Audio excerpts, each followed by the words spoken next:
आज के समय में 1 करोड़ रुपए का फंड आपको काफी बड़ा लग सकता है, क्योंकि आपको लगता है कि इससे आप आसानी से घर खरीद सकते हैं, बच्चे की पढ़ाई से लेकर उनकी शादी के खर्च को पूरा कर सकते हैं, देश विदेश घूमने का सपना पूरा कर सकते हैं और अपनी हर जरूरतों को पूरा कर सकते हैं।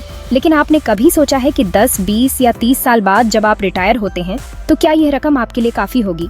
सच्चाई यह है कि महंगाई के चलते समय के साथ पैसे की वैल्यू भी कम होती जाती है। आज के हिसाब से जो रकम आपको काफी लग रही है, वह फ्यूचर में रिटायरमेंट के बाद आपकी सभी जरूरतों को पूरा करने के लिए पर्याप्त नहीं हो सकती। आज हम आपको बताएंगे कि इन्फ्लेशन यानी महंगाई आपकी परचेजिंग पावर को धीरे धीरे कैसे कम कर देती है और क्यों हमें लॉन्ग टर्म फाइनेंशियल प्लानिंग करनी चाहिए। महंगाई के साथ साथ कैसे घटती है पैसे की वैल्यू। आपके बैंक अकाउंट में 1 करोड़ रुपए की रकम होना आज बड़ी बात लगती है, लेकिन यह भविष्य में आपकी फाइनेंशियल नीड को पूरा करने के लिए काफी नहीं होगी। ऐसा इसलिए है क्योंकि महंगाई की वजह से समय के साथ पैसे की कीमत घटती जाती है। अगर आज किसी कार की कीमत 8 लाख रुपए है तो 15 साल बाद इसकी कीमत और ज्यादा हो जाएगी।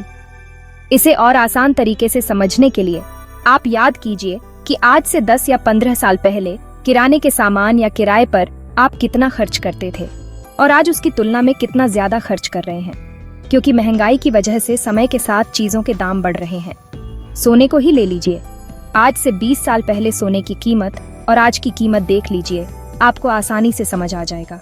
इसलिए भले ही आज 1 करोड़ रुपए का फंड आपको बड़ा लगता हो, लेकिन फ्यूचर में सभी जरूरतों को पूरी करने के लिए यह काफी नहीं होगा। जाने 10, 20 या 30 साल बाद 1 करोड़ रुपए की कीमत। इन्फ्लेशन कैलकुलेटर के हिसाब से 6% की महंगाई दर मानकर चलें तो 10 साल बाद 1 करोड़ रुपए की कीमत घटकर 55,84,000 रुपए रह जाएगी। यह दिखाता है कि लॉन्ग टर्म सेविंग और इन्वेस्टमेंट पर महंगाई का कितना असर पड़ता है। वहीं महंगाई दर को 6% मानते हुए 20 साल के बाद 1 करोड़ रुपए का कीमत लगभग 31,18,000 रुपए रह जाएगी और 30 साल बाद की बात करें तो 1 करोड़ रुपए की कीमत 6% महंगाई दर के हिसाब से लगभग 17,41,000 रुपए रह जाएगी। लॉन्ग टर्म इन्वेस्टमेंट प्लानिंग क्यों है जरूरी? समय के साथ रुपये की गिरती कीमत इस बात की ओर इशारा करती है कि इस गिरावट को ध्यान में रखकर रिटायरमेंट प्लानिंग करना कितना जरूरी है। हम अक्सर आज की परचेजिंग पावर के आधार पर फाइनेंशियल प्लानिंग करते हैं, लेकिन समय के साथ यह परचेजिंग पावर धीरे धीरे कम होती जाती है। जानिए कैसे समय के साथ घट जाती है आपके निवेश की कीमत।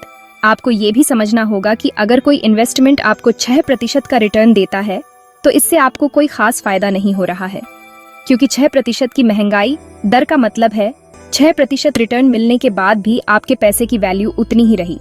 इसलिए जो आपको इन्वेस्टमेंट इन्फ्लेशन रेट से ज्यादा का रिटर्न देते हैं, वही लॉन्ग टर्म इन्वेस्टमेंट प्लानिंग के लिहाज से बेहतर ऑप्शन माना जाता है।